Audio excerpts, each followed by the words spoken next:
president continues his farewell tour tomorrow night with his last State of the Union address, which is guaranteed to be long on words and some would say really short on reality. One reality that is somewhat striking at the moment is his refusal to get on board the Hillary coronation train, a nod either to the power of Bernie Sanders or the fact this president would rather endorse anybody than his suspect former Secretary of State. And with possible good reason, the FBI breathing a little harder down her neck on public corruption. Let's dig in. Let's welcome back the veteran political analyst, co-author of Power Grab, Obama's Dangerous Plan for a One-Party Nation, Dick Morris. Dick, we got a lot to talk about here, but let's start right out with the polls here. Bernie and Hillary almost neck and neck. There's a couple things come to mind. First of all, you knew things were going to get a little closer, but there's got to be a reason here. It's not just Bernie Sanders sitting there, get off my lawn. Why are people not trusting her?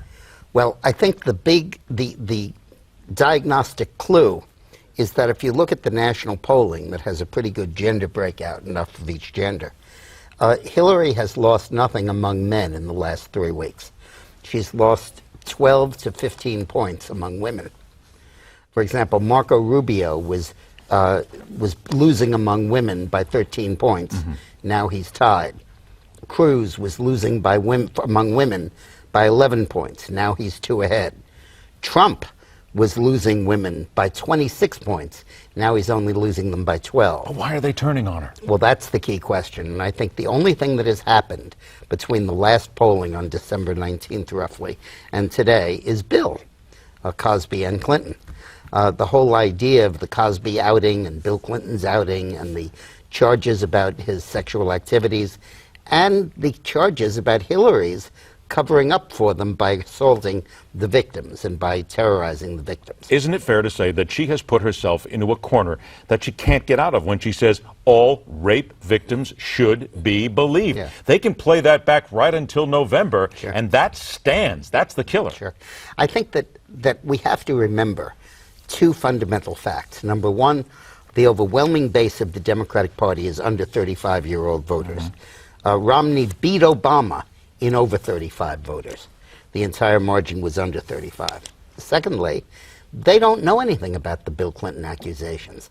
They were at most 15 years old when it happened.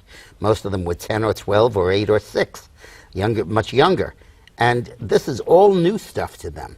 And her role in helping him cover it up is also all new stuff. So let's just say this. Bernie Sanders has been trying to be very polite thus far in going after Hillary Clinton. But in your opinion, if he took the gloves off and hammered this home constantly, especially the rape issue as well, that's the key. That's something that will really destroy her. Oh, I think he should do that. But will he? But I think that I believe Bernie Sanders flat out. I now believe he is going to win Iowa and New Hampshire. He's closed so significantly. And I think the key element is going to be that on Sunday, this coming Sunday, there's going to be the first Democratic debate in prime time. Now, they're scheduled at opposite Downton Abbey, that's true. But the point Three people will watch. But the point is that in the past, they've worked on scheduling them Saturday night or various times when people don't watch. Now it's going to be Sunday night when there's a large audience. And with the tightness in those races, I think there'll be a very large audience. And people will, for the first time, really get to know Bernie Sanders.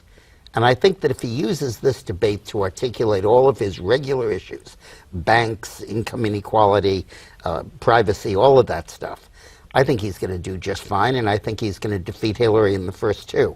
Then I think Hillary will win South Carolina, the 3rd one, because there's such a high black vote, and blacks are sticking with her. Nevada, 4 days later, is anybody's call. And then we go through this process where it was like Obama-Clinton. One state goes for one for the other, one for one for the other, and it's a Donnybrook straight through. Maybe resolved by the superdelegates who would vote for Hillary. Those are the appointed delegates. And if you have one verdict from the voters and the other from the bosses, holy cow. Watch out. 45 seconds. I want to make sure we get this in. The FBI is expanding their investigation of the private email. They're looking at public corruption laws possibly being violated. How big a deal is this? And they're looking at the Clinton Foundation, where a lot of her employees, like Uma Abedin, worked. It's huge, and it's related to the first story. The more Hillary is less likely to win the less likely Hillary is to win the Democratic nomination, the more likely she is to be indicted. And if she ends up being a really flawed candidate and the bottom drops out of her candidacy and people say, my God, she can't win, then the administration might proceed to indict her as a way of getting her out of the race and opening the door for Biden. And the president has said that he will not endorse anybody, but he had an interesting meeting recently with Bernie Sanders, and he won't talk about what was in that, did he? Remember that Biden doesn't have to file. His Hillary's delegates are already filed. If Hillary pulls out, those could become Biden delegates in 5 minutes. We're not done yet. Joe Biden is not done yet. He's still part of all this. It's great theater. Don't forget, get ready for the election. Power Grab, Obama's dangerous plan for a one-party nation. Get your copy today. Go to powergrab411.com. Mr. Morris, always a pleasure to see you, my friend. We'll do it again soon. All right, coming up next, a chance to learn a little bit more about those slowly rising interest rates and the reality of the Fed on the Hard Line.